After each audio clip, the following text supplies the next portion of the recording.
I love being muted. With my microphone above my set now, I don't think about it.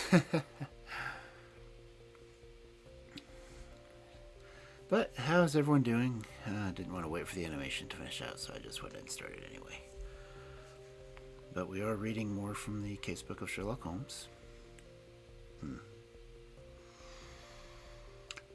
And I think we've only got 3 stories left in this book, so I think that leaves The Return of Sherlock Holmes, which is not in chronological order for this one, because it's technically the one that comes before this one.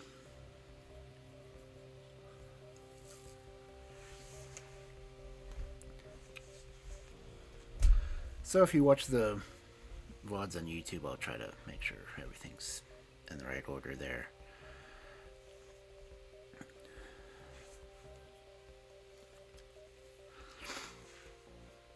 But I've kind of got a task for anyone who's up to try it. Trying to rearrange my bookshelves, and I'd love to have the books in order the order I read them in.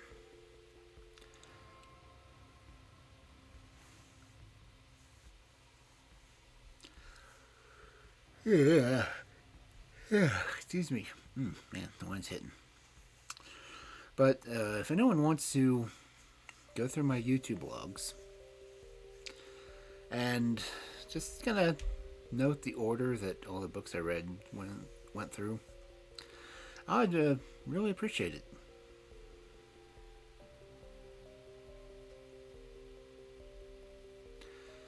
I mean, no pressure if you don't want to, but if you do, I guess I could send you a copy of the book, because Lord knows I've got enough copies of that.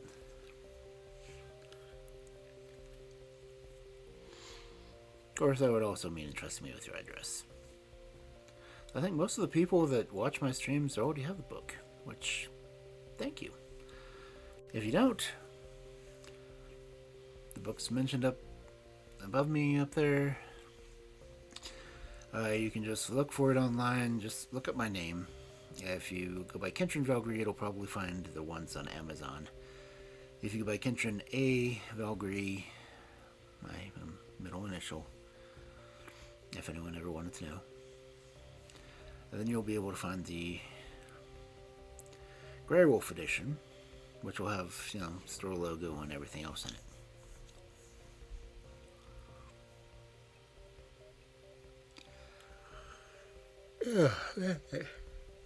I'm tired.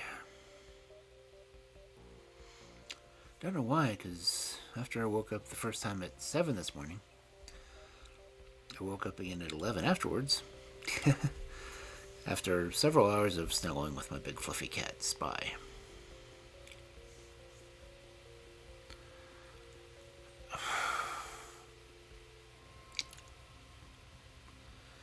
Man, I wish I could get my mouth to move better on the models.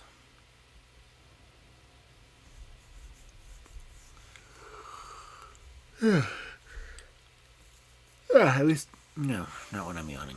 Because it catches yawns pretty well. And if anyone's seen on YouTube that I showed the modeling that I've done of, the bookstore here and the study,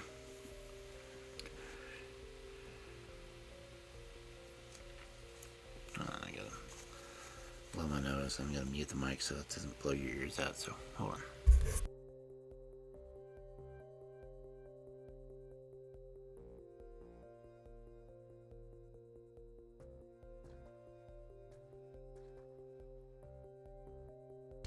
Okay. Sorry about that. But,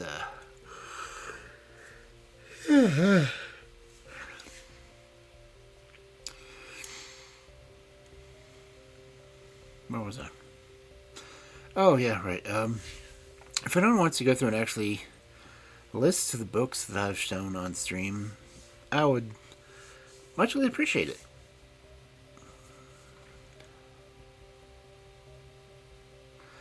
Again, it's no big deal if you don't, so I mean, I've gone through an amazing number of books in the... I mean, even just in the year that I've been an affiliate, I've gone through at least 15 books.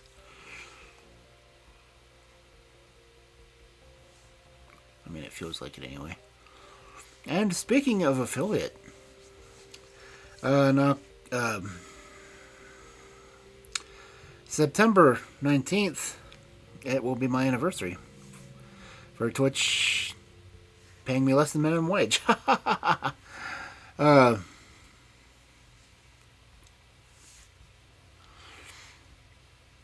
And from the looks of it, I have recorded... Well, I know Kel has been watching a lot of the videos afterwards, but I had it listed as 33 or 34,000 hours watched. Which to me is just crazy. Let's see, Alex, let me see if I pull this up. Overview.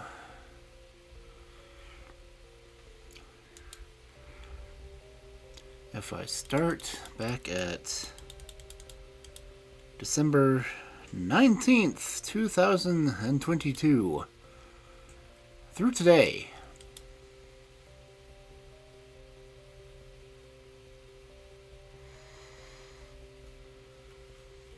I have streamed 278 hours.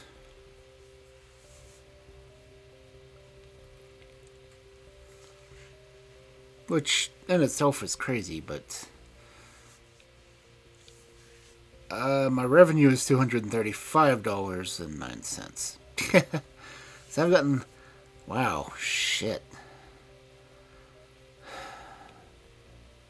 Between this and my book income, I haven't even made $1 an hour.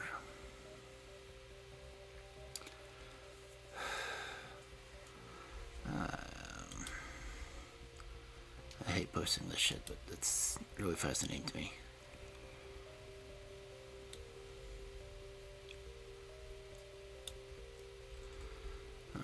Better screen capture this just because it's freaking crazy, man.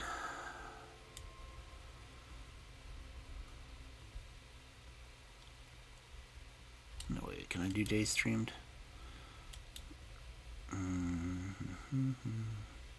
I can do minutes watched.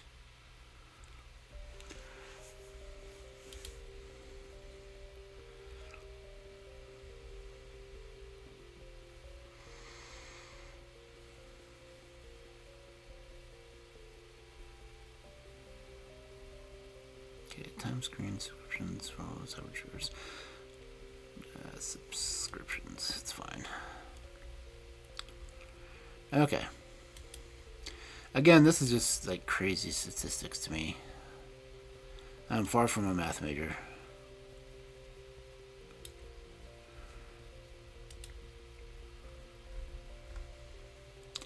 And there's a spider in chat. Freaky. Let me catch it anyway if I can.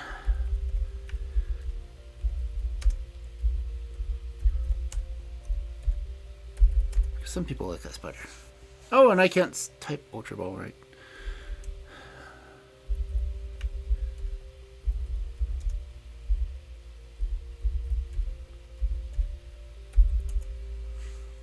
Maybe. Am I going to catch it? I don't know.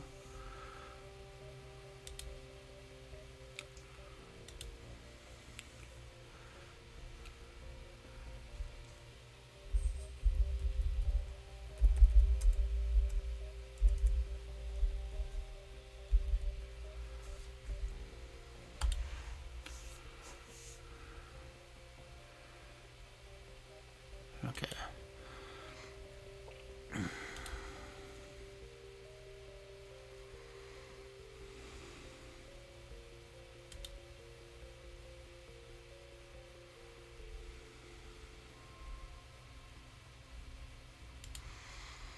Anyway, we are doing Sherlock Holmes tonight. So, oh yeah, if anyone hasn't noticed, there are subscriber tier, well, emotes anyway. for how long people have been there.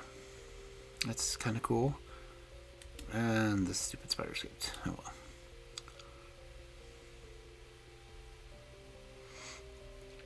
Because it's giving me the badge for the 12-month subscriber. 3rd tier, so.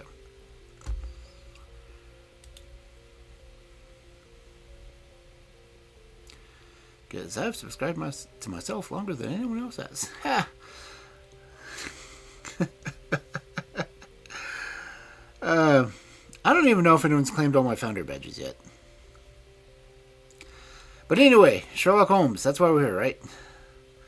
Let me go ahead and switch over to study because this is the study. Again, it's one of the things that I posted the 3D modeling for that I did. This is only half the room, though. Because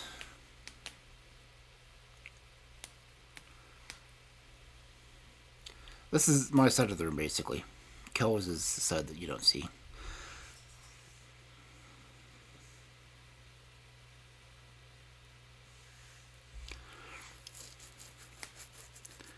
And I will gladly get into the explanations behind Kel as soon as I finish my lore book.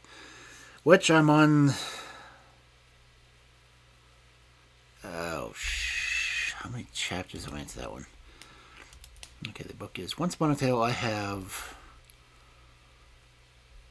Oh, man, how many do I have? 1, 2, 3, 4, 5, 6, 7, 8, 9, 10, 11... I'm on the 12th chapter of my lore book.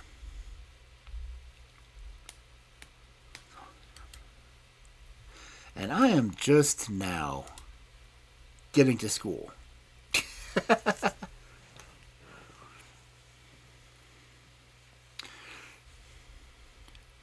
School will be a difficult time for me to write because I really don't want to remember school. I'm sure most of you don't want to remember school.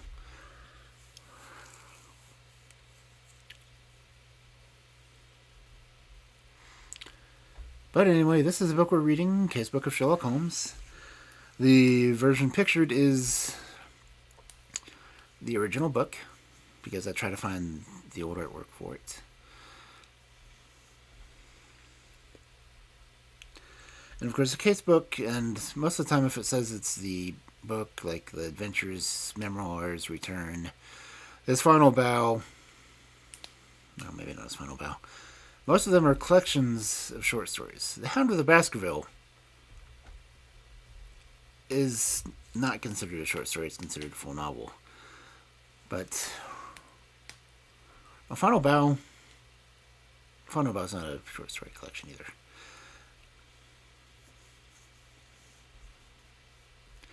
But most of the Sherlock Holmes books were written in sections, so either a chapter or a short story at a time.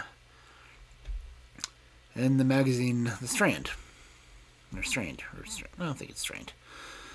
But it's still an ongoing magazine. I have been so tempted to subscribe to that.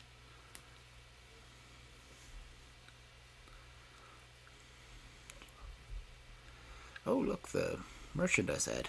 I actually ordered one of the ones from Redbubble. I wasn't too impressed, but hey, it's got the store logo on it. I also got the refrigerator magnet. It's on my refrigerator right now. It's 3.5 by 3.5, I think.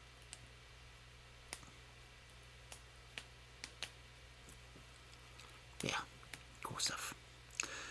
If anyone wants to buy merchandise, that's entirely up to you. I would love for people to get it, but I'm not holding my breath for that.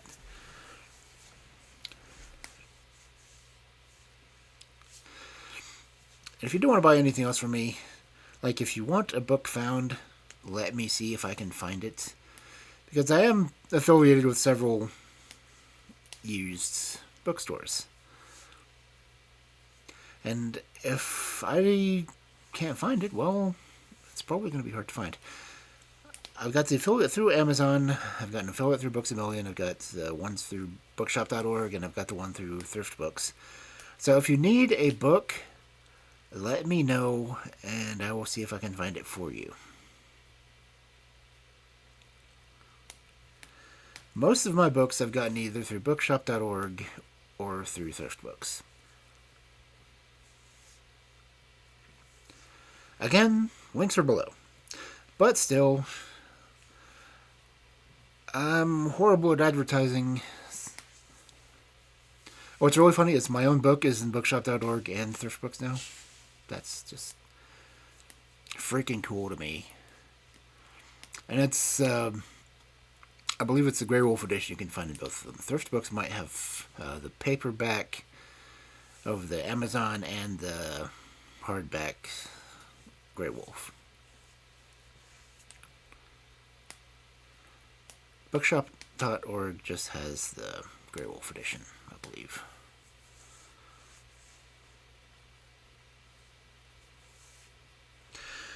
But anyway, it's 9:18. We've got another minute or so before we crack into the book.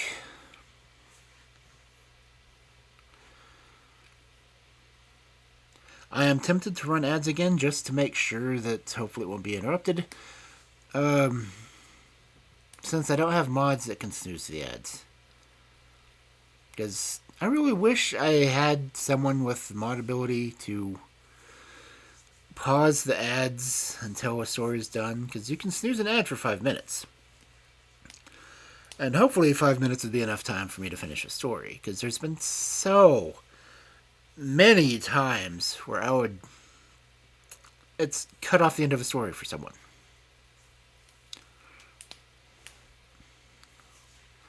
It doesn't cut off the recording. It doesn't cut off the stream. So if you're a subscriber, you don't miss anything. Thank you, subscribers, for being here. But people who are just following or have me on the background and listen to me, they get the ads. They don't get to hear the end of the stories. I mean, at least YouTube will pause a video for an ad. Twitch is live.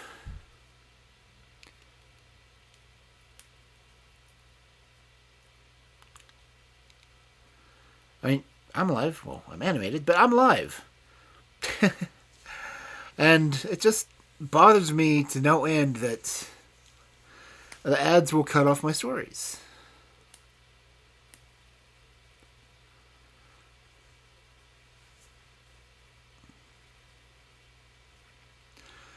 And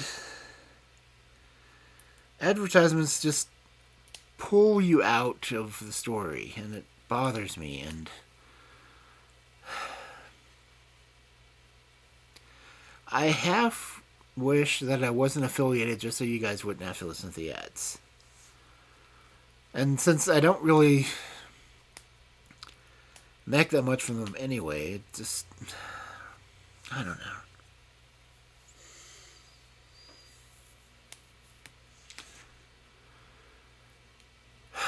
It just bothers me. I mean, even if you get Twitch Turbo, it cuts ads out. And, Twitch Turbo is the price of maybe 2 subs, but it gets rid of ads for you guys entirely, I think. I don't know. But you get to choose, I think, 1 or 2 streamers where you can get their gummies and their emotes, or I don't know what's called gummies. When I worked on a chat server, they were called gummies, I'm sorry, but the emotes, you can get access to like a couple of streamers' emotes. It's like, well, I tried to put as many of my more useful emotes into the free ones on mine. Just if you're a follower, you get access to the emotes. If you're a sub, you get some of the other ones. I mean, I'm still waiting for the animated ones to come through. But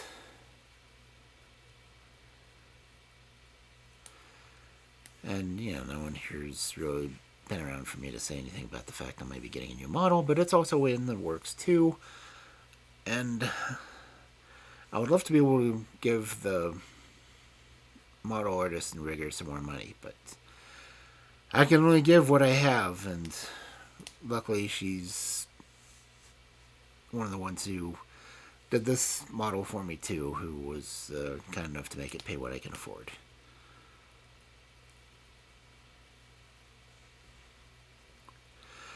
But anyway, it's already 9:22. And I don't want to keep rambling on about my woes, so I want to ramble on about Sherlock Holmes' woes.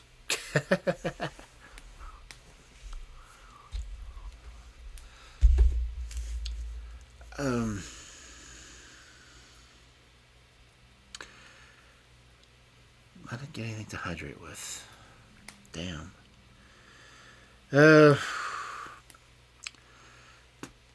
I will take a break between stories and get something to hydrate. Put Pocatch. Oh, shit.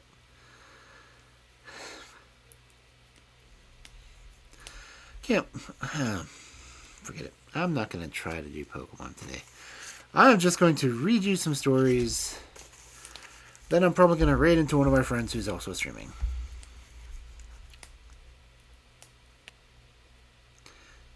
Can you hear that?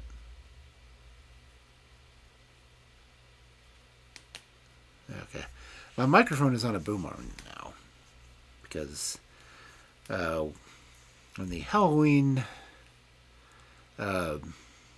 gift trying thing on Throne went through, I got one part of it, but the guy, Loki, tried to send me a control board. That control board changed prices, so they just refused to send it at that price. So I got the refund for that one and ended up spending it to get the new set of headphones, which I was also desperately needing, and I got the boom arm to put my microphone on, which lovingly cleared up some desk space because I'm using a laptop desk spot, so yeah.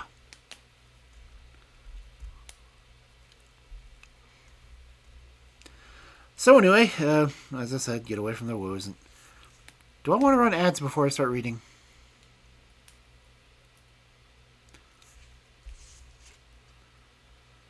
No, I'm just gonna start reading because we're already running behind. I will grab something to drink after this first story.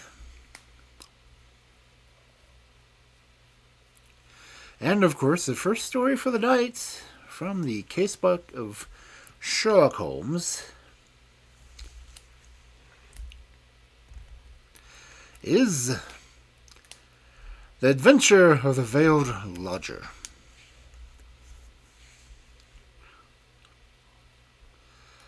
When one considers that Sherlock Holmes was in active practice for 23 years, and that during 17 of those I was allowed to cooperate with him and to keep notes of his doings, it will be clear that I have a mass of material at my command. The problem has always been not to find, but to choose. There is among rows of yearbooks which fill half of a shelf, and there are the dispatch cases filled with documents, a perfect quarry for the student, not only of crime, but of the social and official scandals of the late Victorian era. Concerning these latter, I may say that the writers of the agonized letters who begged that the honor of their families or reputation of famous forebears may not be touched have nothing to fear.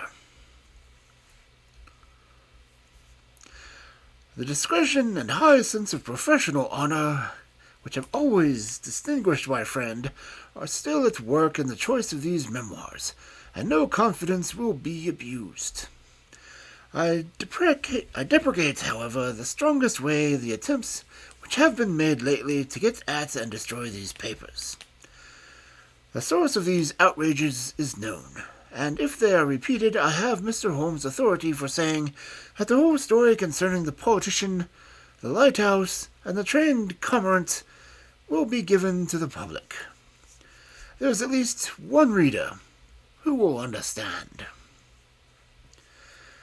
It is not reasonable to suppose that every one of these cases gave Holmes the opportunity of showing those curious gifts of instinct and observation which I have endeavored to set forth in these memoirs. Sometimes he had, with much effort, to pick up the fruit.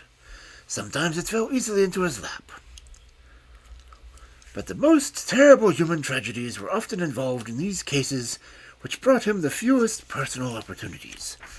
And it is one of these which I now desire to record. In telling it, I have made a slight change to the name and place, but otherwise the facts are as stated. One forenoon, it was late in 1896, I received a hurried note from Holmes asking for my attendance. When I arrived, I found him seated in the smoke-laden atmosphere with an elderly, motherly woman of the buxom landlady type in the corresponding chair in front of him. "This is Miss Marilow, of South Braxton," said my friend with a wave of his hand. "Miss Marilow does not object to tobacco, Watson, if you wish to indulge in your filthy habits. Mrs. Marilow has an interesting story to tell, which may lead to further developments in which your presence may be useful." "Anything I can do?" "You understand, Miss Marilow, that if I come to Miss Rhonda, I should prefer to have a witness. You will make her understand that before we arrive." "God bless you, Mr. Holmes," said our visitor. "She is that anxious to see you that you might bring the whole parish at your heels." "Then we shall come early in the afternoon. Let us see that we have our facts correct before we start. If we go over them, it will help Dr. Watson to understand the situation. You say that Mrs. Rhonda has been your lodger for 7 years, and that you have only once seen her face." "And I wish to God I had not," said Miss Marilow. "It was, I understand, terribly mutilated." "Well, Mr. Holmes, you would hardly say it was a face at all. That's how it looked. Our milkman got a glimpse of her once peeping out the upper window and dropped his tin and the milk all over the front garden. That is the kind of face it is. When I saw her, I happened on her unawares. She covered it quick, and then she said, 'Now, Miss Marilow, you know at last why I never raised my veil.'" "Do you know anything of her history?" "Nothing at all." "Did she give references when she came?" "No, sir, but she gave hard cash, and plenty of it. A quarter's rent right down on the table in advance, and no arguing about terms. In these times a poor woman like me can't afford to turn down a chance like that." "Did she give any reason for choosing your house?" "Mine stands well back from the road and is more private than most. Then again, I only take the one, and I have no family of my own. I reckon she had tried others and found that mine suited her best. It's privacy she is after, and she is ready to pay for it." "You say that she has never shown her face from the first to the last, save on the one accidental occasion. Well, it is a very remarkable story, most remarkable, and I don't wonder that you want it examined." "I don't, Mr. Holmes. I am quite satisfied so long as I get my rent. You could not have a quieter lodger, and one who gives less than trouble." "Then what has brought matters to a head?" "Her health, Mr. Holmes. She seems to be wasting away, and there's something terrible on her mind. 'Murder!' she cries, 'murder!' And once I heard her, 'You cruel beast, you monster!' she cried. It was in the night, and it rang fair through the house and sent shivers through me. So I went to her in the morning. 'Mrs. Rhonda,' I says, 'if you have anything that is troubling your soul, there's the clergy,' I says, 'and there's the police. Between them you should get some help.' 'For God's sake, not the police,' says she, 'and the clergy can't change what is past. And yet,' she says, 'it would ease my mind if someone knew the truth before I died.' 'Well,' says I, 'if you won't have the regulars, there's this detective man that we read about, begging your pardon, Mr. Holmes, and she jumped at it. 'Well, that's the man,' says she. 'I never thought of it before. Bring him here, Mrs. Marilow, and if he won't come, tell him I'm the wife of Rhonda's wild beast show.' Say that and give him the name Abbess Pava. Here it is as she wrote it, Abbess Pava. That will bring him, if he's the man I think he is. And it will, too, remarked Holmes. Very good, Mrs. Marlowe. I should like to have a little chat with Dr. Watson. That will carry us on till lunchtime. About 3 o'clock you may expect us at your house in Brixton. Our visitor had no sooner waddled out of the room, no other verb can describe Miss Marlowe's method of progression, than Sherlock Holmes threw himself with fierce energy upon a pile of commonplace books in the corner. For a few minutes there was a constant swish of the leaves, and then with a grunt of satisfaction he came upon what he sought. So excited was he that he did not rise, but sat upon the floor like some strange Buddha, with legs crossed, the huge pile of books all around him, and one open on his knees.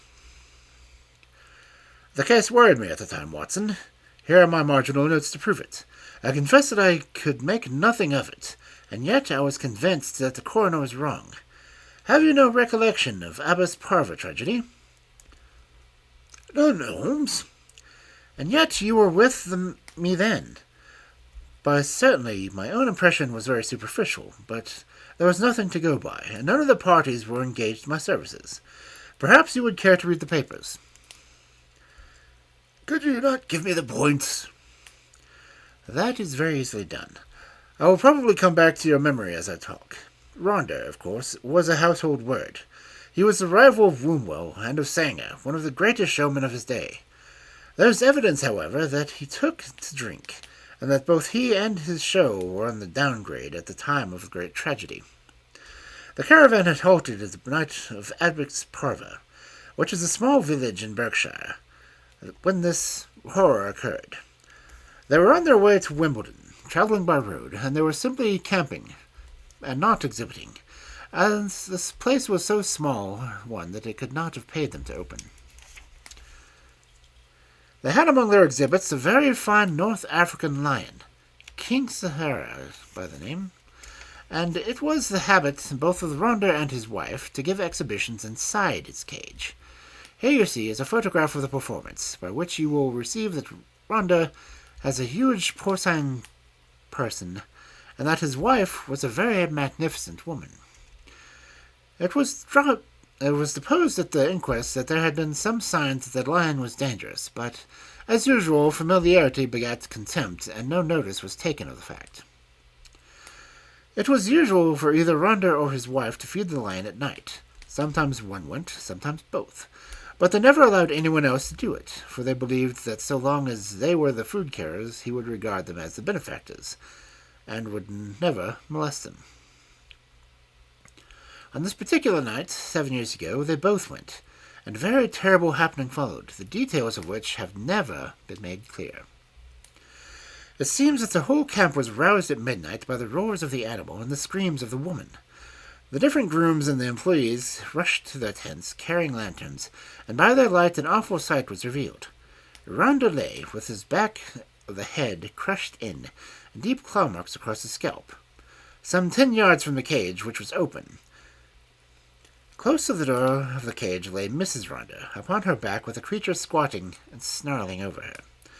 It had torn her face in such a fashion that it was never thought that she could live.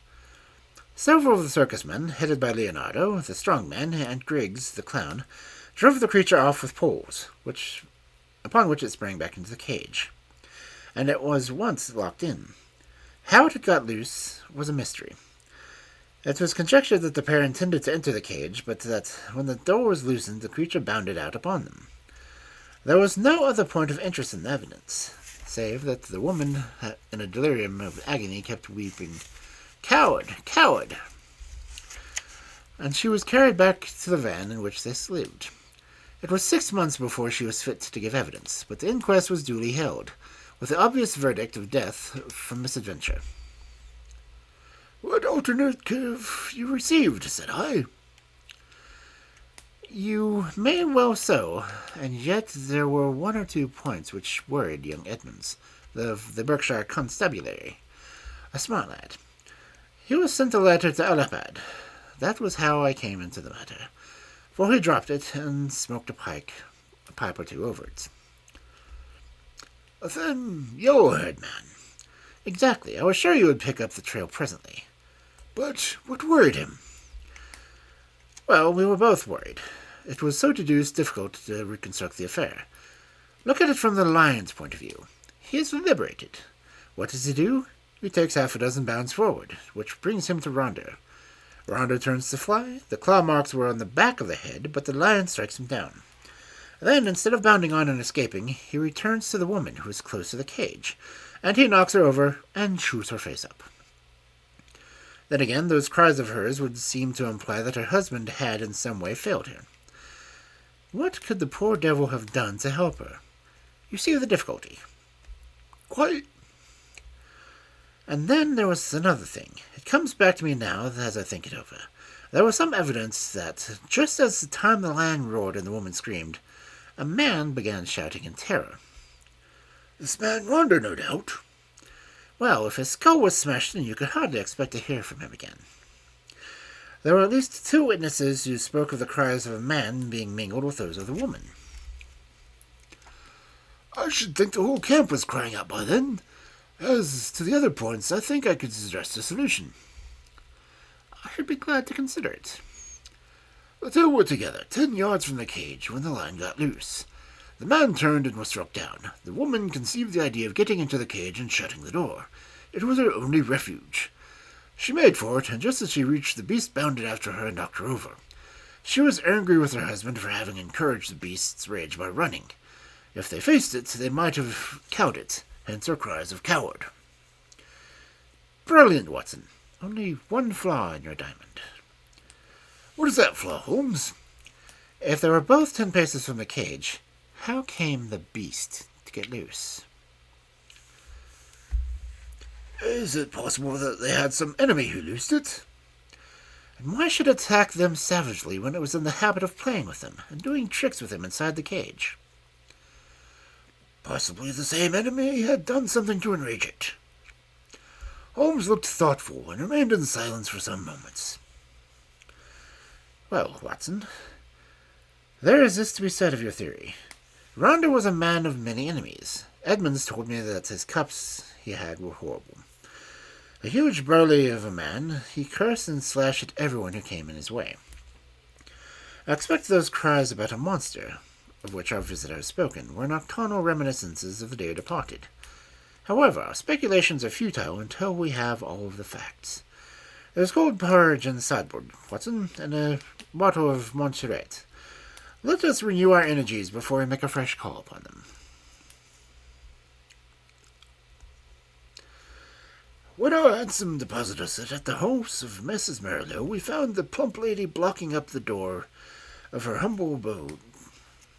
It was very clear that the thief's preoccupation was that she lest lose a valuable ledger, and she implored us, before showing us up, to say and do nothing which could lead to an undesirable end. Then, having reassured her, we followed her up the straight, barely carpeted staircase, and were shown into the room of her mysterious lodger. It was a close, musty, ill-ventilated place, as might be expected, since its inmates seldom left it.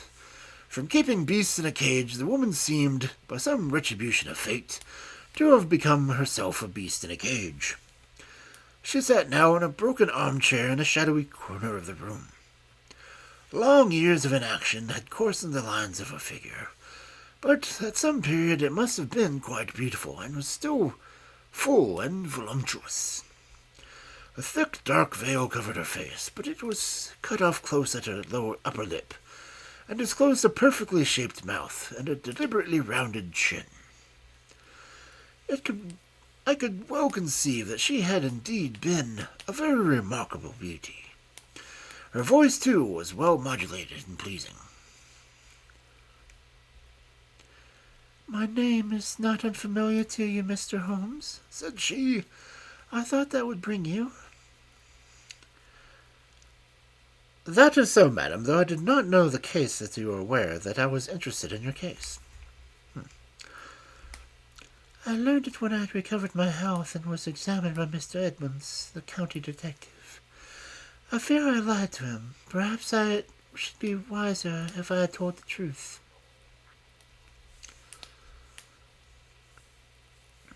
It is usually wiser to tell the truth, but why did you lie to him? Because the fate of someone else depended upon it. I know that he is a very worthless being, and yet I would not have had his destruction upon my conscience. We had been so close, so close. But has this impediment been resolved? Yes, sir. The person that I allude to is dead. Then why should you not tell now the police everything you know? Because there is another person to be considered. That other person is myself. I could not stand the scandal and publicity which it should come from a police examination. I have not long to live, and I wish to die undisturbed. And yet I wanted to find one man of judgment to whom I could tell my terrible story, so that when I am gone all might be understood. You compliment me, madam.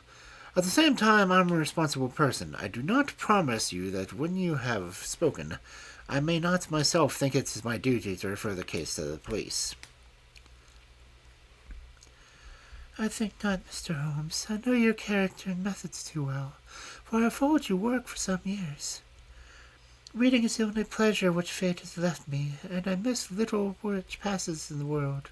But in any case, I will take my chance of the use which you may make of my tragedy. It will ease my mind to tell it. My friend and I will be glad to hear it. The woman rose and took from a drawer a photograph of a man. It was clearly a professional acrobat, a man of magnificent physique, taken from the huge arms folded across his swollen chest, and a smile breaking from under his heavy mustache. A self-satisfied smile of a man of many conquests. That is Leonardo, she said. Leonardo, the strong man who gave evidence. The same, and this is my husband. It was a dreadful face, a human pig, or rather a human wild boar, for it was as formidable as it was bestial. One could imagine that the vile mouth champing and foaming at its rage, and one could conceive those small, vicious eyes darting pure malignancy as they looked forth upon the world. Ruffian, boy, beast, it was all written on that heavy jowled face. Those two pictures will help you, gentlemen, to understand the story. I was a poor circus girl brought up on the sawdust and doing springs through the hoop before I was 10. When I became a woman, this man loved me, if such lust can be his cold love, and in an evil moment I became his wife. From that day I was in hell, and he the devil who tormented me. There was no one in the show who did not know of his torment. He deserted me for others. He tied me down and lashed me with his riding whip when I complained. They all pitied me and they all loathed him, but what could they do? They feared him, one and all, for he was terrible at all times, and murderous when he was drunk. Again and again he was had for assault and for the cruelty to the beasts, and he had plenty of money and the fines were nothing to him. The best men of all of us in the show began to go downhill. It was only Leonardo and I who kept it up, with little Jimmy Griggs, the clown. Poor devil, he had not much to be funny about, but he did what he could to hold things together. Then Leonardo came more and more into my life. You see what he is like. I know now the poor spirit that was hidden in the splendid body, but compared to my husband he seemed like the angel Gabriel. He petted me and helped me, till at last our intimacy turned to love. Deep, deep, passionate love. Such love as I had dreamed but never hoped to feel. My husband suspected it, but I think that he was a coward as well as a bully, and that Leonardo was the one man that he was afraid of. He took revenge in his own way by torturing me more than ever. One night my cries brought Leonardo to the door of our van. We were near tragedy that night, but soon my lover and I understood that I could not be avoided. My husband was not fit to live. We planned that he should die. Leonardo had a clever, scheming brain. It was he who planned it. I did not say that to blame him, for I was ready to go with him every inch of the way. But I should never have had the wits to think of such a plan. We made a club. Leonardo made it, and in the leaden head he fastened 5 long steel nails. It pointed outwards, with just the spread of a lion's paw. This was to give my husband his death blow, and yet to leave the evidence that it was the lion which we would lose who had done the deed. It was pitch dark night when my husband and I went down, as was our custom, to feed the beast. We carried with us raw meat in a zinc pail. Leonardo was waiting at the corner with a big van which we would have to pass before we reached the cage. He was too slow, and we walked past him before he could strike. But he followed us on tiptoe, and I heard the crash of the club smash my husband's skull. My heart leapt with joy at the sound. I sprang forward, and I undid the catch which held the door of the great lion's cage. And then the terrible thing happened. You may have heard how quick the creatures are to scent the human blood and how it excites them. Some strange instinct told the creature in one instant that a being had been slain. As I slipped the bars, it bounded out, and it was on me in an instant. Leonardo could have saved me. If he had rushed forward and struck the beast with the club, we might have cowed it. But the man lost his nerve. I heard him shout in terror, and then I saw him turn and fly. At the same instant, the teeth of the lion met me in the face. Its hot, filthy breath had already poisoned me, and I was hardly conscious of the pain. With my palms of my hands, I tried to push the great, steaming, blood-stained jaws away from me, and I screamed for help. I was conscious that night at the camp was stirring. Then I dimly remember a group of men, Leonardo, Griggs, and the others, dragging me from under the creature's paws. That last was my memory, Mr. Holmes, for many a weary month. When I came to myself and saw myself in the mirror, I cursed that lion. Oh, how I cursed him! Not because he had torn away my beauty, but because he had not torn away my life. I had but one desire, Mr. Holmes. I had enough money to gratify it. It was that I should cover myself so that my poor face should be seen by none, and that I should dwell where none whom I had ever known should find me. That was all that I had left to do, and that is what I have done. A poor wounded beast that has crawled into its hole to die. That is the end of Eugenia Ronda.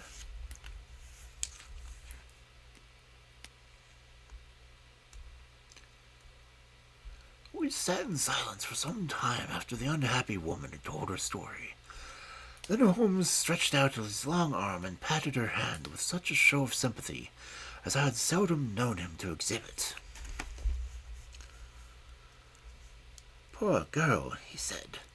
"Poor girl. The ways of fate are indeed hard to understand.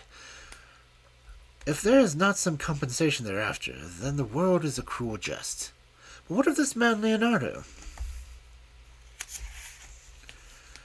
I never saw or heard from him again. Perhaps I have been wrong to feel so bitterly against him. He might as soon have loved one of the freaks whom he carried about in the country as seeing as the lion had left me. But a woman's love is not easily set aside. He had left me under the beast's claw. He had deserted me in my need, and yet I could not bring myself to give him to the gallows. For myself I cared nothing of what became of me. What could be more dreadful than my actual life? But I stood between Leonardo and his fate. And he is dead. He was drowned last month while bathing near Margate. I saw his death in the paper. And what did he do with his 5 Club Club, which is the most singular and ingenious part of your story? I cannot tell, Mr. Holmes. There is a chalk pit near the camp with a deep green pool at the base of it. Perhaps in the depth of that pool. Well, it is of little consequence now. The case is closed. Yes, said the woman. The case is closed. We had risen to go, but there was something in the woman's voice which arrested Holmes's attention. He turned swiftly upon her. Your life is not your own, he said. Keep your hands off of it. What use of it to anyone else? How can you tell? Perhaps the examination of the patient's suffering is in itself the most precious of all lessons to an impatient world. The woman's answer was a terrible one. She raised her veil and stepped forward into the light.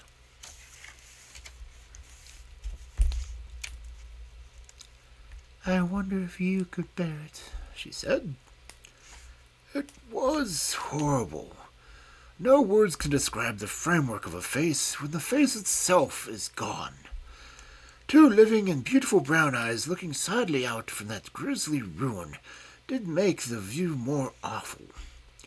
Holmes held up his hand in a gesture of pity and protest, and together we left the room. 2 days later, when I called upon my friend, he pointed with some pride to a small blue bottle on his mantelpiece. I picked it up, and there was a red label of poison. A pleasant almondy odor rose when I opened it. Prussic acid, said I. Exactly. It came by post. I send you my temptation. I will follow your advice. That was the message, I think, Watson. We can guess the name of the brave woman who sent it.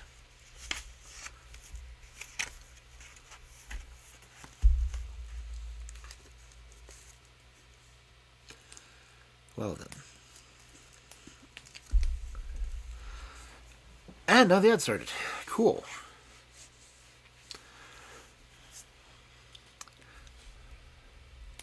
So while the ads are going, I will go get that drink. So, see you in a bit.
Okay, my notice was that an ad was starting, not one that was doing it.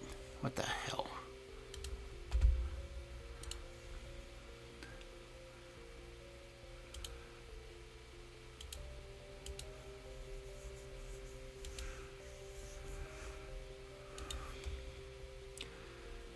And dusk is starting.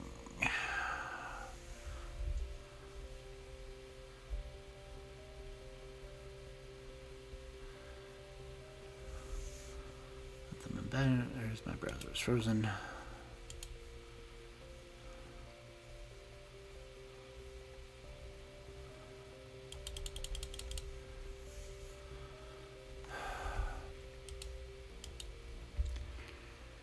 Oh, my browser is frozen.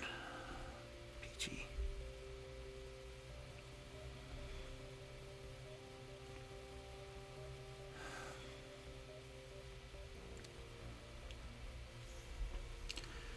Because my computer can't handle jack shit.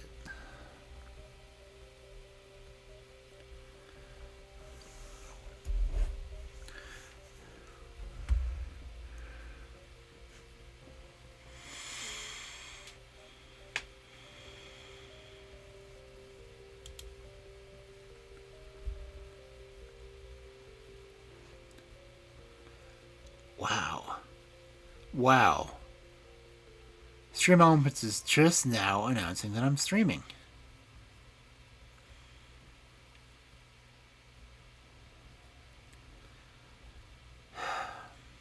I'm still on break anyway, it doesn't matter.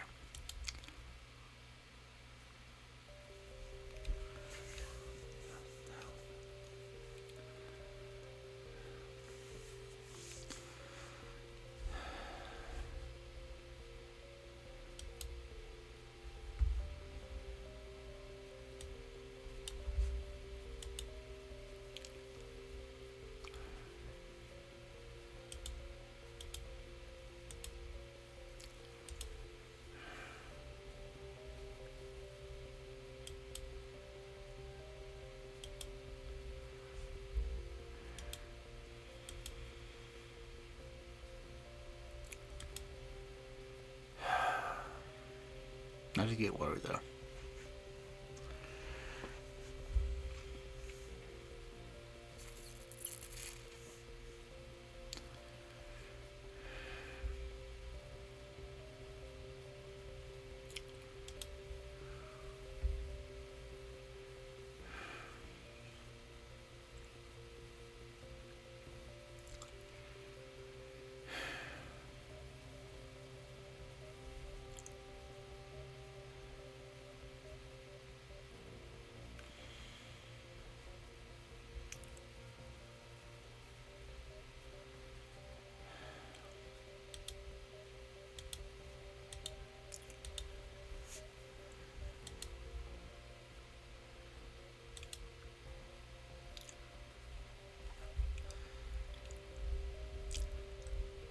Hey, Fred.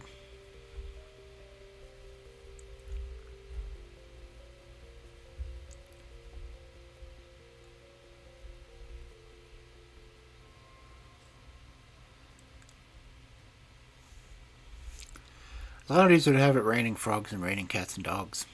So.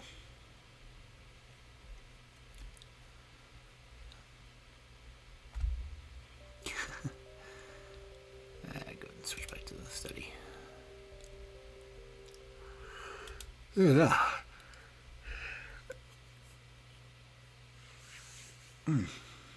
Ads are still going, so.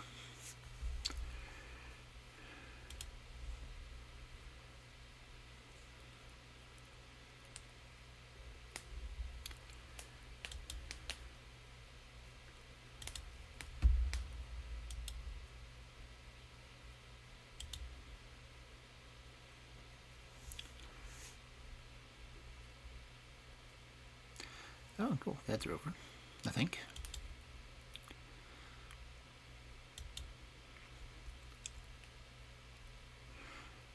I guess it's kind of a good thing that I have the ad timer showing up on my chat screen. That way you guys get a little bit of a warning before the ads start too.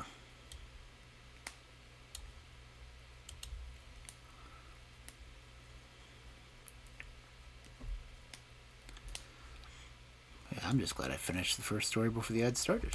So,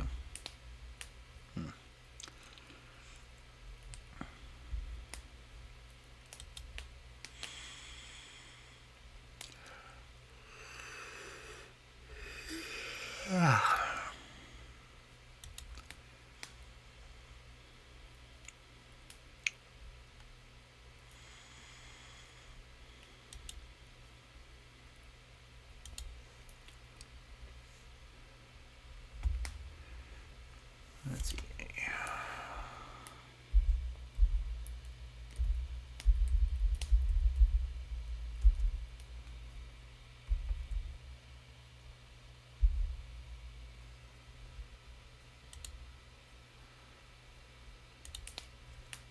See if this will work or not. Yay, it did.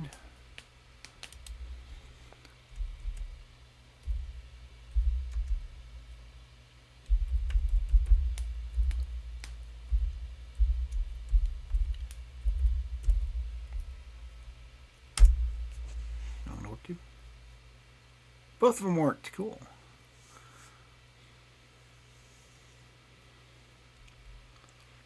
I need to find a way that can rig both of those together. Oh,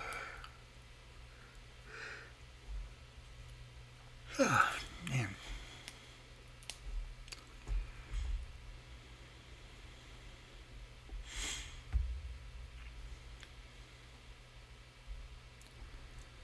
So, how's it going, Floor? I was watching until I realized that, hey, I had to stream today.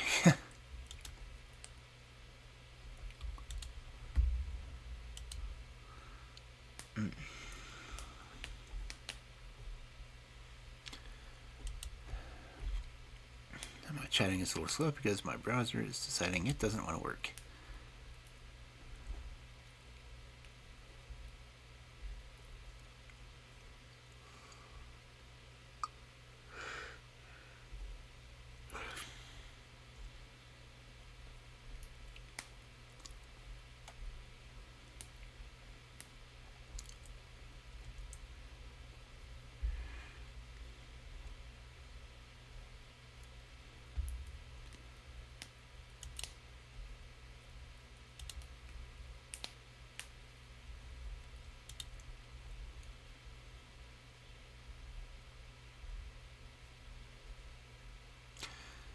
Anyway, I just finished the first story before I went to ad break.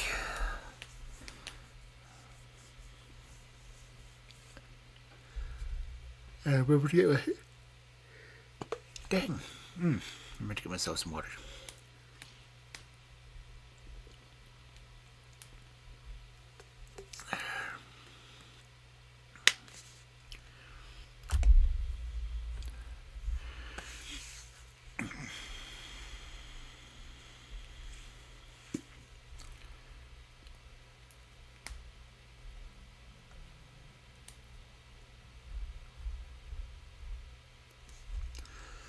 So, if you need to go and stretch and do whatever, feel free to.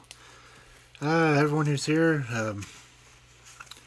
yes, feel free to chat among yourselves or lurk, as I've got 2 more stories left in this book. I'm not sure if I'll be able to do them both tonight.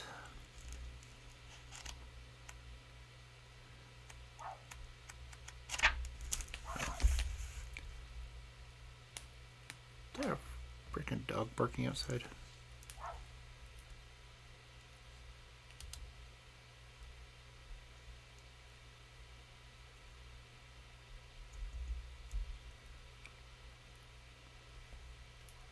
Oh, I'm hearing it in the stream, so it must be barking. Let me get a look real fast, just to make sure. I'll be right back.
Yeah, neighbor's dog was yapping at their front door.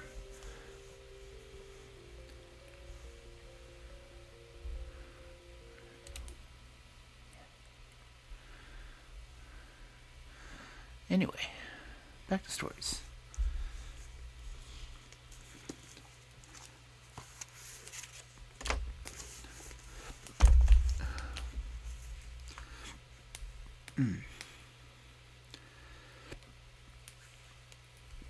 Excuse me.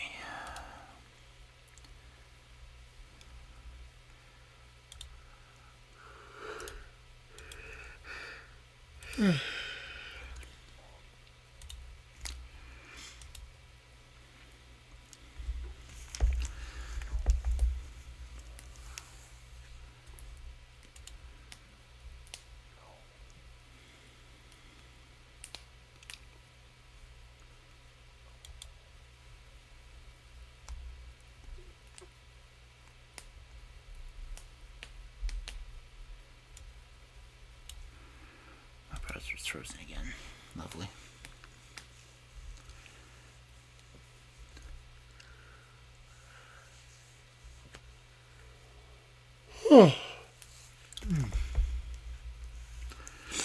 Anyway, our second story for the evening.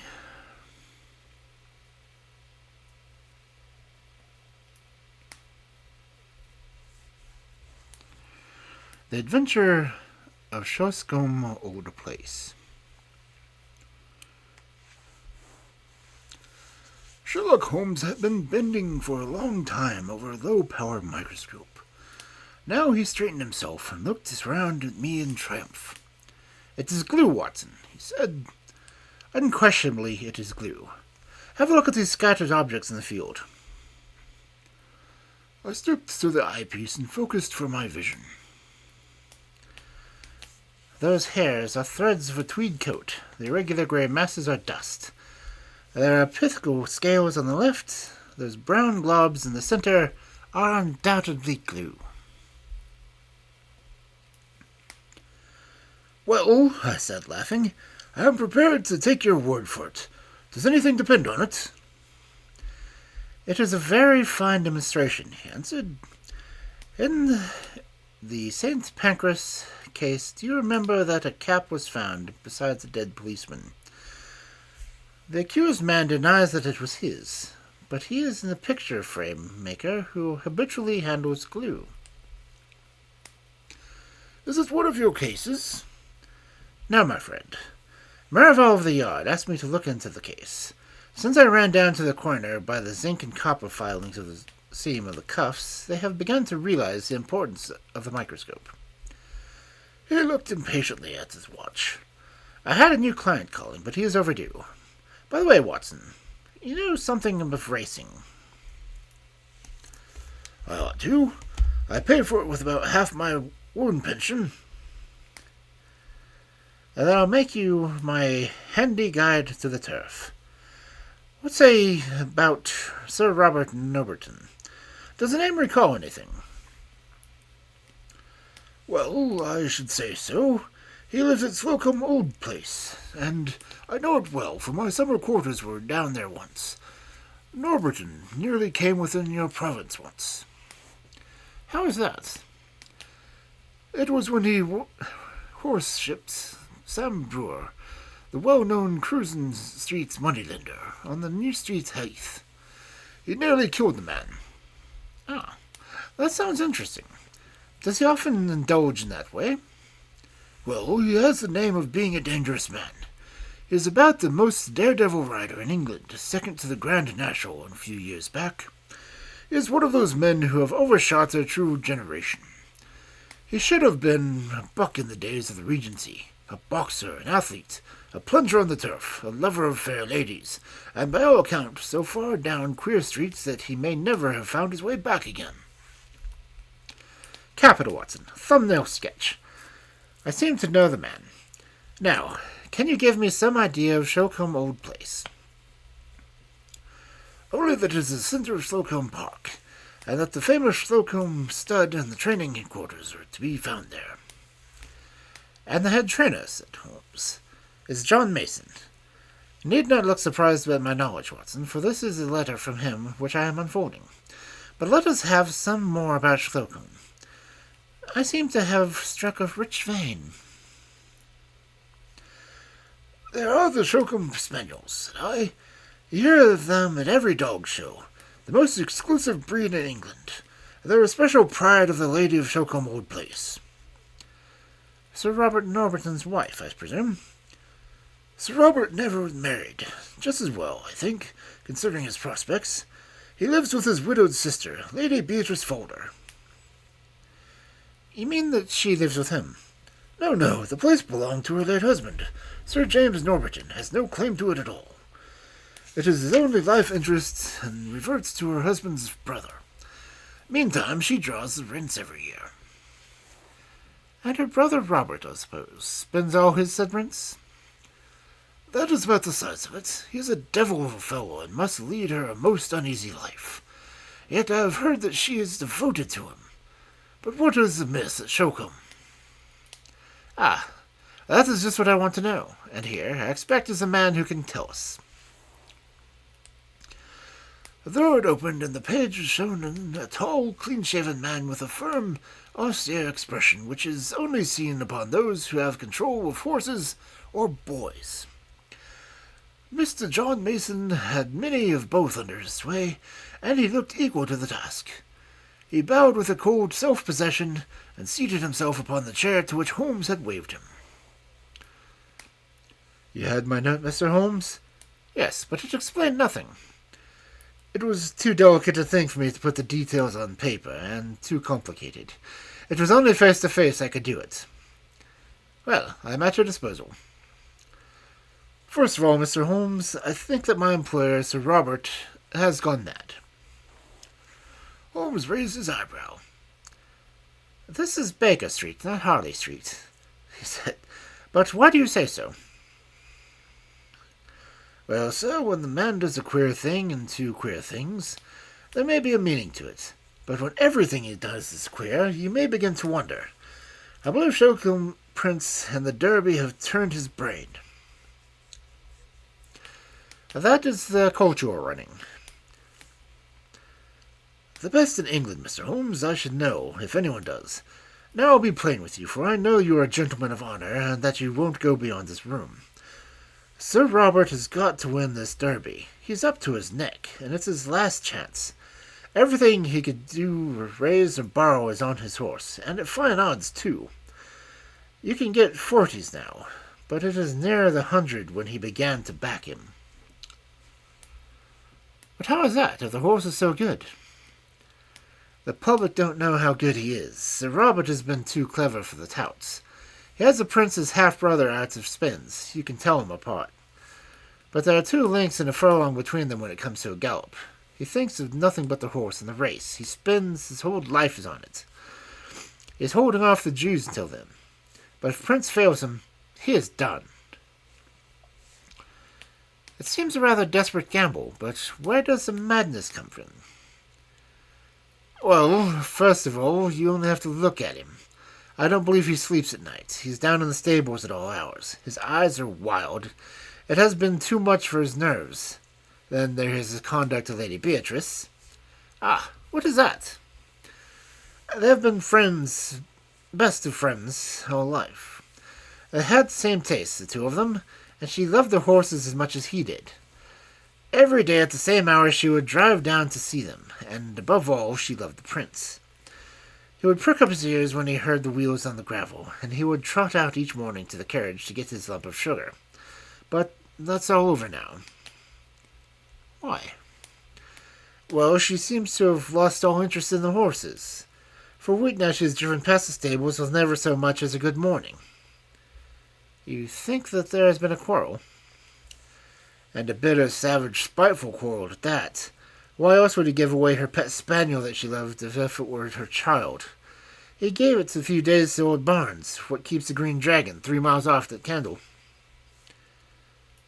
That certainly did seem strange. Of course, with a weak heart and dropsy, one couldn't expect that she could get about with him. But he spent 2 hours every evening in a room.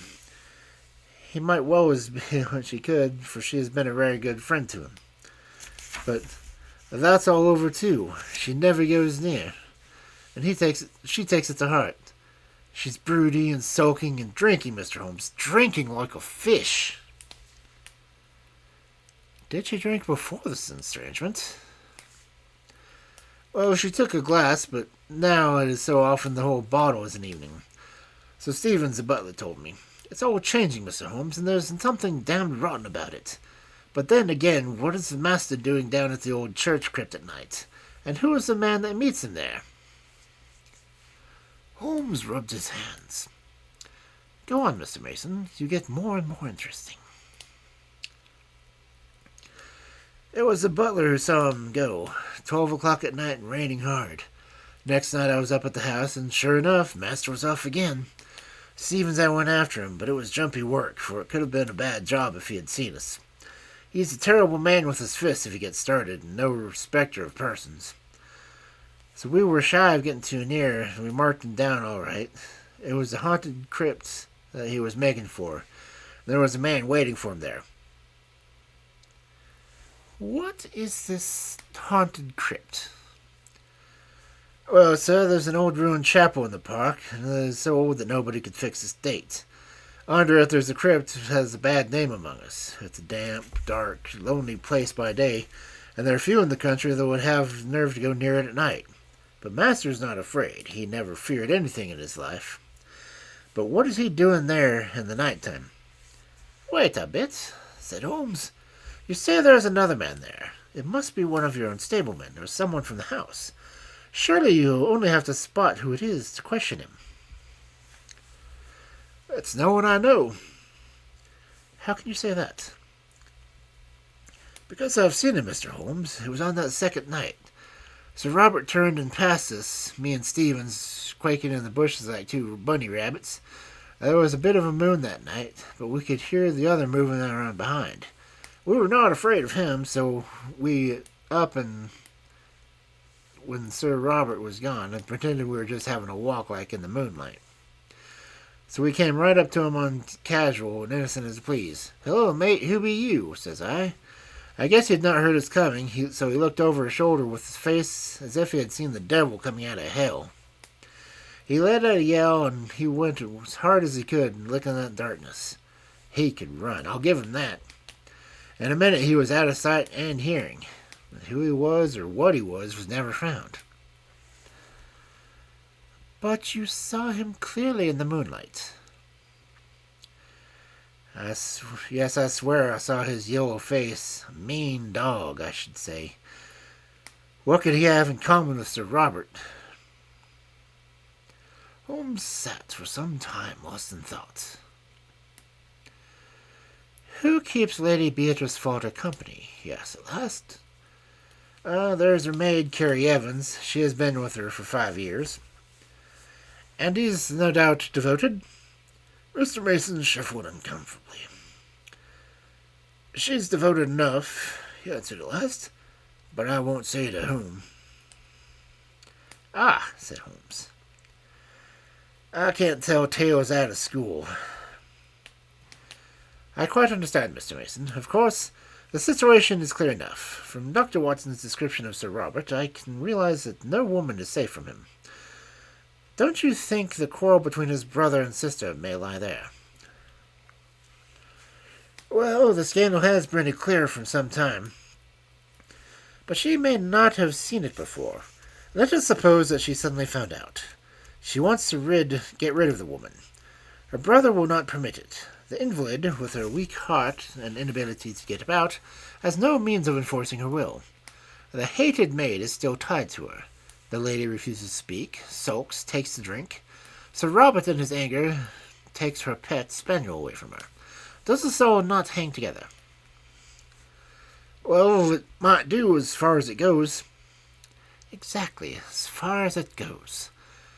How would all that bear upon the visits at night to the old crypt? We can't fit that into our plot. No, sir, and there's something more that I can't fit in. Why should Sir Robert want to dig up a dead body? Holmes sat up abruptly. We only found it out yesterday, after I had written you. Yesterday, Sir Robert had gone to London, so Stevens and I went down to the crypt. It was all in order, sir, except that the one corner was a bit of a human body. You informed the police, I suppose?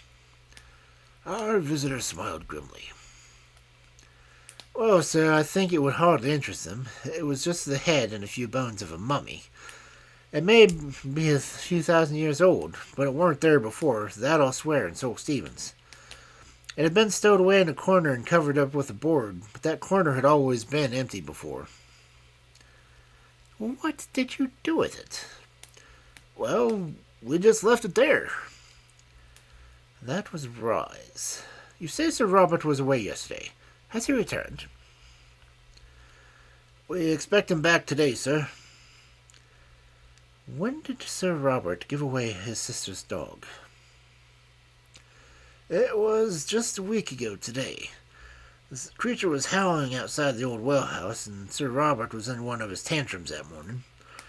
He caught it up, and I thought he would have killed it. So he gave it to Sandy Bain, the jockey, and told him to take the dog to old Barnes at the Green Dragon, for he never wished to see it again. Holmes sat for some time in silent thought. He had lit the oldest and foulest of his pipes. I am not clear yet what you want me to do in this matter, Mr. Mason, he said at last. Can you make it more definite? Perhaps this will make it more definite, Mr. Holmes, said our visitor. He took a paper from his pocket, and unwrapping it carefully, exposed a charred fragment of bone. Holmes examined it with interest. Where did you get it? There's a central heating furnace in the cellar under Lady Beatrice's room. It's been off for some time, but Sir Robert complained of cold and had it on again. Harvey runs it. He's one of my lads. This very morning he came to me with this, which he found raking out of cinders. It didn't look like one of it.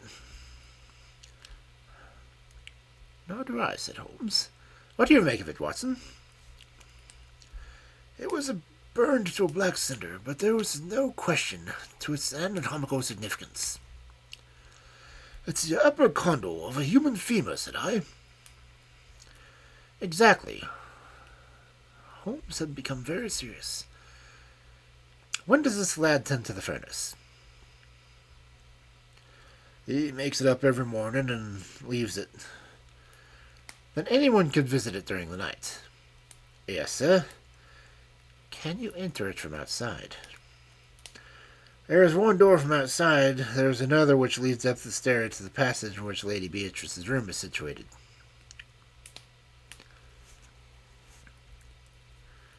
These are deep waters, Mr. Mason. Deep and rather dirty. You say that Sir Robert was not at home last night? No, sir. Then whoever was burning bones, it was not he. That's true, sir. What is the name of that inn you spoke of? The Green Dragon. Is there good fishing in that part of Berkshire? The honest trainer showed very clearly upon his face that he was convinced that yet another lunatic had come into his harassed life. Well, sir, I've heard that there are trout in the mill stream and pike in the whole lake. That's good enough. Watson and I are famous fishermen, are we not, Watson? You may address us in the future at the Green Dragon. We should reach it tonight. I need not say that we don't want to see you, Mr. Watson. But a note will reach us, and no doubt I could find you if I want you. When you have gone a little further into the matter, I will let you have a considered opinion. Thus it was on that bright May evening Holmes and I found ourselves alone in a first-class carriage, and bound for the little halt-on-demand station at Shoscombe. The rack above us was covered with a formidable litter of rods, reels, and baskets. On reaching our destination, a short drive took us to an old-fashioned tavern, where the sporting host, Josiah Barnes, entered eagerly into our plans for the exploration of fish from the neighborhood.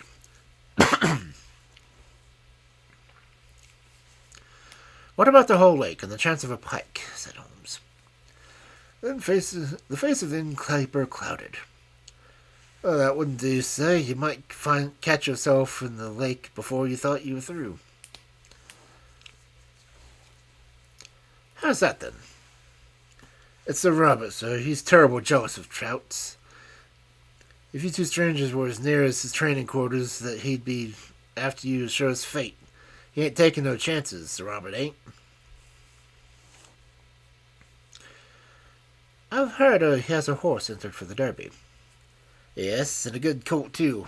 He carries all our money for the race, and all Sir Robert's into the bargain. By the way, he looked at us in thoughtful eyes. I suppose you ain't on the turf yourselves. No, indeed. Just two weary Londoners who badly need some good Berkshire air. Well, you're in the right place for that. There's a deal of it lying about. But mind you what I have told you about Sir Robert. He's the sort that strikes first and speaks afterwards. Keep clear of the pot. Surely, Mr. Barnes, we certainly will. By the way, that was the most beautiful spaniel that was whining in the hall. I should say it was. That's a real Shoscombe breed. There ain't no better in London. In England. I'm a dog fancier myself, said Holmes. Now, if it's a fair question, what was a prize dog like that cost?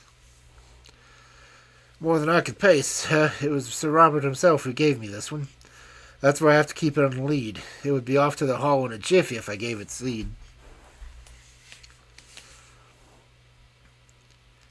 We're getting some cards in our hand, Watson, said Holmes when the landlord had left us. It's not an easy one to play, but we may see our way in a day or two. By the way, Sir Robert is still in London, I hear. We might perhaps enter the sacred domain tonight without fear of a bodily assault. There are one or two points on which I should like reassurance. Have you a theory, Holmes? Only this, Watson, that something happened a week or so ago that has cut deep into the life of Shoscombe household. What is that something? We can only guess at it from its effects. It seemed to be of a curiously mixed character, but that should surely help us. It is only the colorless, uneventful case which is hopeless.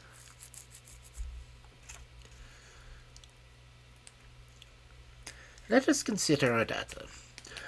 The brother no longer visits his beloved invalid sister. He gives away her favorite dog. Her dog, Watson. Does that suggest nothing to you? Nothing but a brother's spite. Well, it might be so. Oh, well, there is an alternative. And you two are... Now to continue our review of the situation from the time that the quarrel, if there is a quarrel, began. The lady keeps her room, alters her habits, has not seen save when she drives out with the maid, refuses to stop at the stables to greet her favorite horse, and apparently takes a drink. That covers the case, does it not? Save for the business of the crypt. That is another line of thought. There are two, and I beg you will not tangle them. Line A, which concerns Lady Beatrice, has a vaguely sinister flavor, has it not? I can make nothing of it. Well, now, let us take up line B, which concerns Sir Robert. He is mad keen upon winning the Derby. He is in the hands of the Jews, and may at any moment be sold up, and his racing stable seized by his creditors. He is a daring, desperate man. He derives his income from his sister. His sister's maid is his willing tool. So far, we seem to be on the fairly safe ground, do we not? But the crypt! Ah, yes, the crypt. Let us suppose, Watson, it is merely a scandalous supposition, a hypothesis put forward for argument's sake, that Sir Robert has done away with his sister. My dear Holmes, this is out of the question. Very possibly, Watson. Sir Robert is a man of an honourable stock, but you do occasionally find a carrion crow among the eagles. Let us for the moment argue upon this suspicion. He could not fly the country until he has realized his fortune, and that fortune can only be realized by bringing off this coup of the Shoscombe prince. Therefore, he still has to stand his ground. To do this, he will not have to dispose of the body of his victim, and he would also have to find a substitute who would impersonate her. With the maid and his confidant, that would not be impossible. A woman's body might be conveyed to the crypt, which is a place seldom visited. It might be secretly destroyed at night in the furnace, leaving behind it some evidence, as we have already seen. What say you to that, Watson? Well, it is possible if you grant the original monstrous supposition. I think that there is a small experiment which we may try tomorrow, Watson, in order to throw some light on the matter. Meanwhile, if we mean to keep our characters, I suggest that we have our host in a glass of his own wine and hold some high conversation upon eels and dace, which seems to be the straight road to his affections. We may chance upon some useful local gossip in the process. In the morning, Holmes discovered that we had come without our spoon-bait full jack, which absolved us from fishing for the day. About 11 o'clock we started for a walk, and he obtained leave to take the black spaniel with us.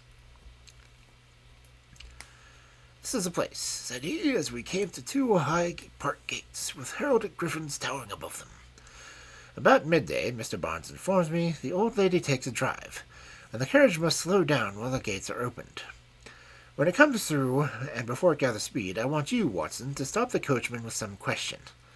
Never mind me, I shall stand behind this holly bush and see what I can see. It was not a long vigil. Within a quarter of an hour we saw the big, open yellow brouche coming down the long avenue, with two splendid, high-stepping grey carriage horses in the shafts. Holmes crouched behind his bush with the dog. I stood unconcernedly swinging a cane out by the roadside. A caper ran out, and the gates swung open. The carriage had slowed to a walk, and I was able to get a good look at its occupants. A highly colored young woman with flaxen hair and impudent eyes sat on the left. At her right was an elderly person with a rounded back and a huddle of shawls about her face and shoulders, which proclaimed the invalid. When the horses reached the high road, I held up my hand with an authoritative gesture, and as the coachman pulled up, I inquired if Sir Robert was at Slocombe Old Place. At the same moment, Holmes stepped out and released the spaniel. With a joyous cry, it dashed towards the carriage and sprang upon the step. Then in a moment its eager greeting changed to furious rage, and it snapped at the black skirt above it. "Drive on! Drive on!" shrieked a harsh voice. The coachman lashed the horses, and we were left standing in the roadway. "Well, Watson, that's done it," said Holmes as he fastened the lead to the neck of the excited spaniel. He thought it was his mistress, and he found it was a stranger. Dogs don't make mistakes.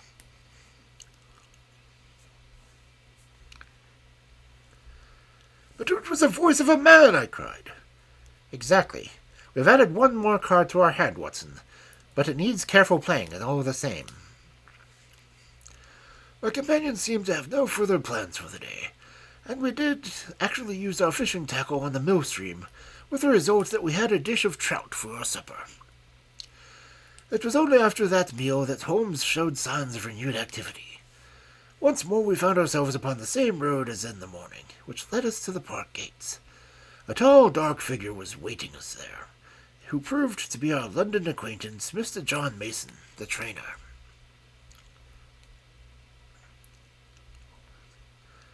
"Good evening, gentlemen," said he.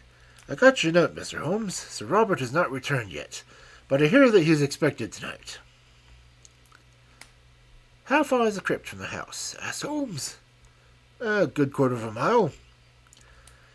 "I think we can disregard him altogether."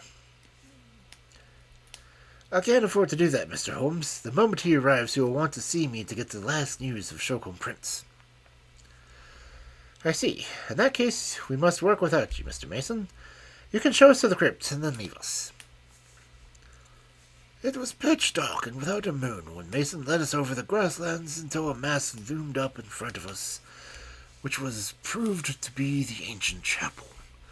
We entered the broken gap, which was once the porch, and our guard, stumbling among heaps of loose masonry, picked his way to the corner of the building, where a steep stair led into the crypt. Striking a match, he illuminated the melancholy place, dismal and evil-smelling, with an ancient crumbling walls, a few rough-hewn stone, and piles of coffins, some of lead and some of stone, extending upon one side of the arch and groined roof, which lost itself in the shadows above our heads. Holmes had lit his lantern, which shot a tiny tunnel of vivid yellow light upon the mournful scene. Its rays were reflected back from the coffin plates, many of them adorned with the griffin and coronet of this old family which carried its honors even to the gates of death. You spoke of some bones, Mr. Mason. Could you show them before you go? They were here in this corner. The trainer strode across and stood in silent surprise as our light was turned upon the place. They're gone, he said. So I expected, said Holmes, chuckling. I fancy the ashes of them might even now be part of the oven, which is already consumed by a part. But why in the world would anyone want to burn the bones of a man who's been dead 1,000 years? Asked James Mason. That is what we are here to find out, said Holmes. It may mean a long search, but we need not detain you. I fancy that we shall get our solution before morning. When John Mason had left us, Holmes set to work making a very careful examination of the graves, ranging from a very ancient one, which appeared to be Saxon, in the center, through a long line of Norman Hugos and Odos, until we reached the Sir William and Sir Dennis Falder of the 18th century.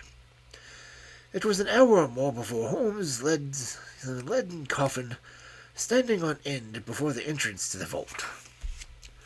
I heard a little cry of satisfaction, and was aware from his hurried but purposeful moments that he had reached the goal. With his lens he was eagerly examining the edges of the heavy lid. Then he drew from his pockets a short jimmy, a box opener, which he thrust into the chink, levering it back the whole front, which seemed to be secured by only a couple of clamps. There was a rending, a tearing sound as it gave away, but it had hardly hinged back and partly revealed the contents before we had an unforeseen interruption. Someone was walking in the chapel above. It was a firm, rapid step of one who came with a definite purpose, and who knew well the ground upon which he walked. A light streamed down the stairs, and an instant later the man who bore it was framed under the Gothic archway. He was a terrible figure, huge in stature and fierce in manner. A strange stable lantern, which he held in his front of him, shone upwards in a strong, mustached face and angry eyes, which glared round him into every recess of the vault, finally fixing themselves with a deadly stare upon my companion and myself. "Who the devil are you?" he thundered. "What are you doing upon my property?" Then, as Holmes returned no answer, he took a couple of steps forward and raised a heavy stick which he carried. "Do you hear me?" he cried. "Who are you? What are you doing here?" His cudgel quivered in the air. But instead of shrinking, Holmes advanced to meet him. "I also have a question to ask you, Sir Robert," he said in his sternest tone. "Who is this, and what is it doing here?" He turned the torn open and coffin lid behind him. In the glare of the lantern I saw a body swashed with a sheet from head to toe, with dreadful, witch-like features, all nose and chin, projecting from one end, the dim, glazed eyes staring from the discolored, crumbling face. The baronet had staggered back with a cry and supported himself against the stone sarcophagus. "How came you to know of this?" he cried, and then, with the same return in a truculent manner, "What business is of yours?" "My name is Sherlock Holmes," said my companion. "Possibly it is familiar to you. In any case, my business is that of every other good citizen, to uphold the law. It seems to me that you have much to answer for." Sir Robert glared for a moment, but Holmes's quiet voice and cool, assured manner made their effect. "For God, Mr. Holmes, it's all right," he said. Appearances are against me, I'll admit, but I could act no otherwise. I should be happy to think so, but I fear your explanations must be for the police. Sir Robert shrugged his broad shoulders. Well, if it must be, it must. Come up to the house and you can judge for yourself how the matter stands.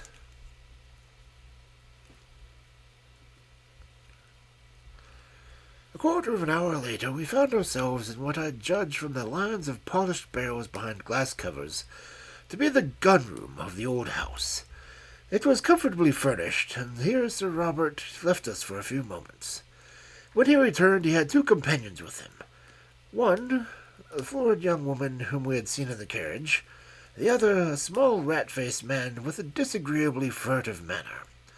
These two wore the appearance of utter bewilderment, which showed that the baronets had not yet had the time to explain to them the turn the events had taken.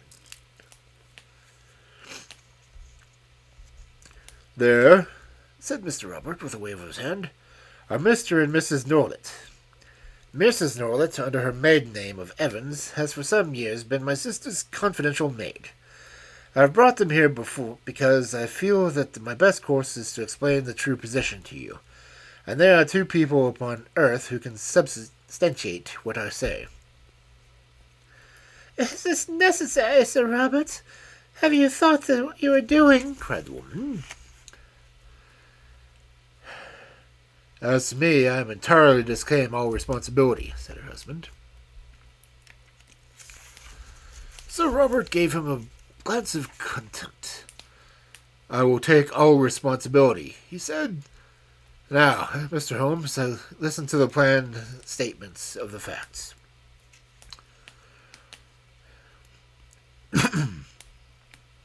You have clearly gone pretty deeply into my affairs, or I should have not found you where I did.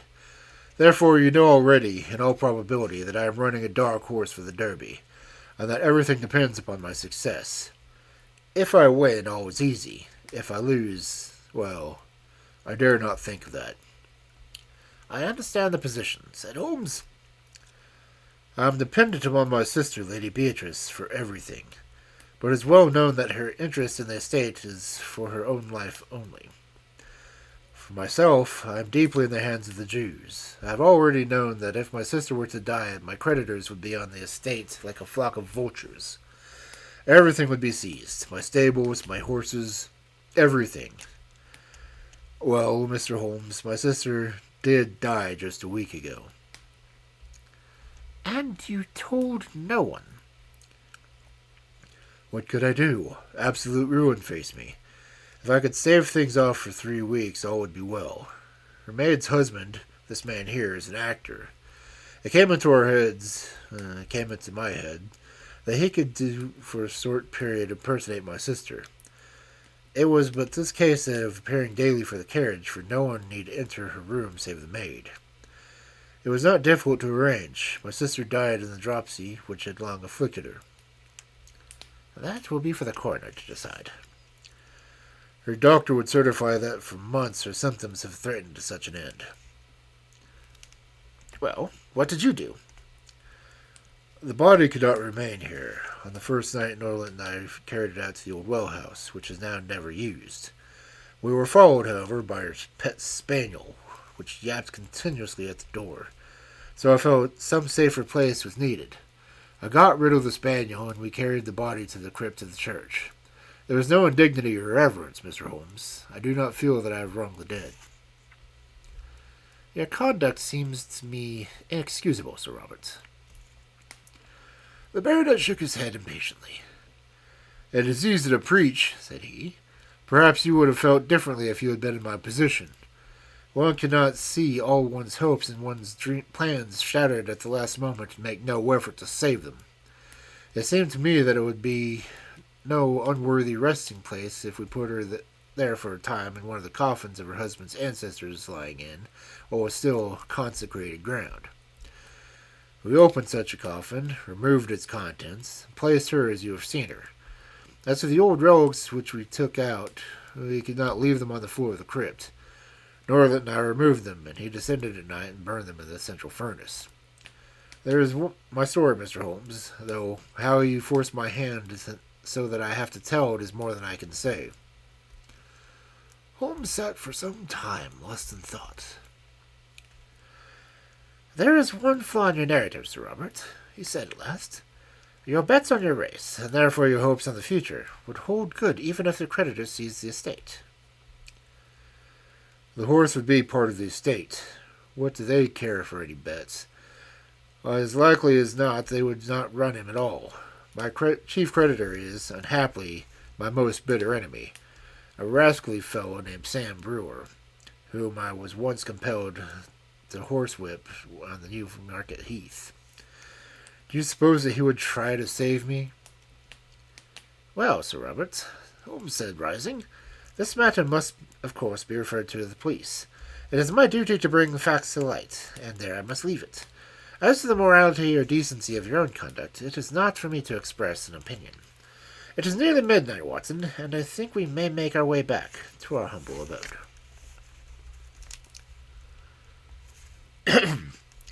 It is generally known now that the singular episode ended upon a happier note than Sir Robert's actions deserved. Shoscombe Prince did win the Derby, the sporting owner did net £80,000 in bet, and the creditors did hold their hand until the race was over, when they were paid in full, and enough was left to re-establish Sir Robert in a fair position of life. Both the police and coroner took a lenient view on the transaction, and beyond a mild censure for the delay in registering the lady's decease, the lucky owner got away scatheless from the strange incident in a career which has now outlived its shadows and promises to end in an honored old age.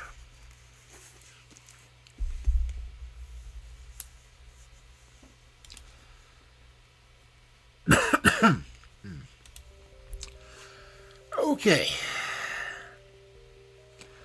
Oh, I was getting choked up on the last one.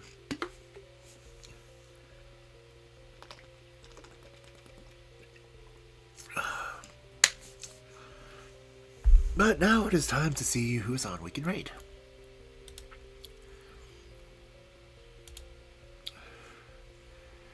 Let's see. Are they still on? Oh, my screens are frozen. Okay. So EB's off, Oni's still going. I think. Maybe. I have to wait for my screen to refresh. Ouch. Now dusk is on.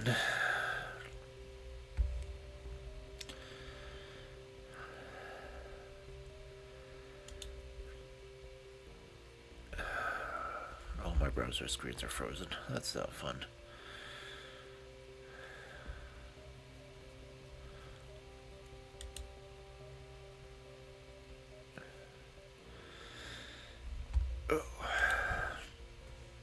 If anyone has any suggestions, by all means, shout it out.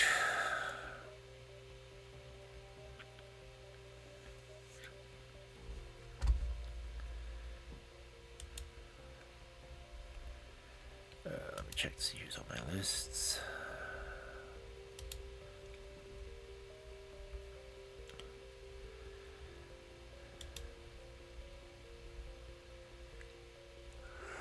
Ugh.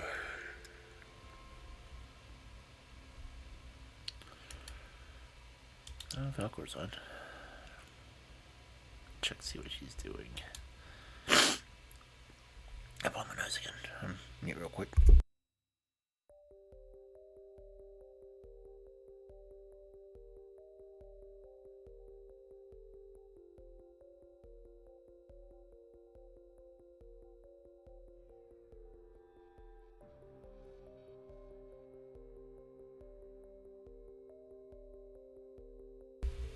Okay. No,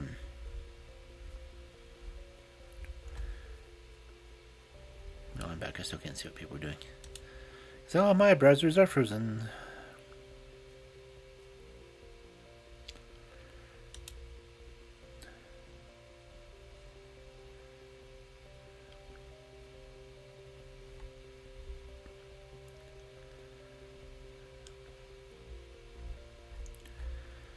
Okay, she's not in a story right now. She's just chatting.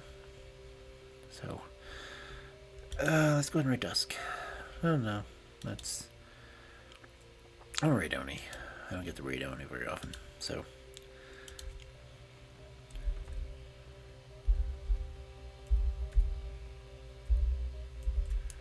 There's the follow raid message. There's a sub raid message.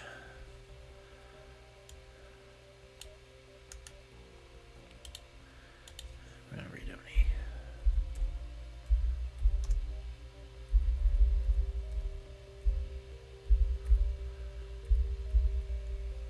Please stick around for the raid if you're here. Thank you all for coming. And tomorrow will be fairy tales again, so hopefully I will see you all tomorrow. Hope you have a good evening, good afternoon, whichever it may be for you. And I may get some sleep here pretty soon. So anyway, have a good one. I will see everyone later. I hope.